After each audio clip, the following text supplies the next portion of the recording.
தோத்துட்டாங்கன்றதுக்காக எல்லா பழியத்துக்கும் அவங்க மேலே போடுறதுலாம் தப்பு. ஏதோ ஒரு இஷ்யூனாலும் தோத்துட்டாங்க. இப்போ நாங்கள் வந்தால் என்ன பண்ணியிருக்கோம்?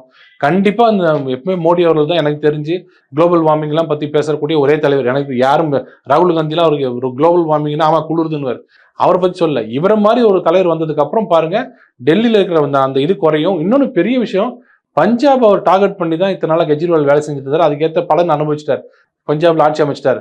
அவர் தான் அங்கே இந்த விவசாயிகளை கூட்டு வந்து உட்கார வைக்கிறது, இங்கே தங்க வைக்கிறது, சென்ட்ரல் கவர்மெண்ட் எதிர்த்து போராட்டங்கள் சொல்றது, அவங்களை அலோவ் பண்றது, அவங்களுக்கு உண்டான வசதிகளாக செஞ்சு கொடுத்தது எல்லாம் கெஜ்ரிவால் தான்.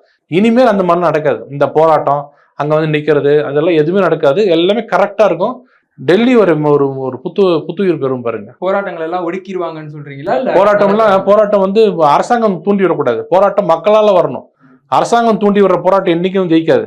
மக்களா வரணும். எப்படி இதுக்கு வந்தாங்க, ஜல்லிக்கட்டுக்கு வந்தாங்க, அப்படி வரணும்.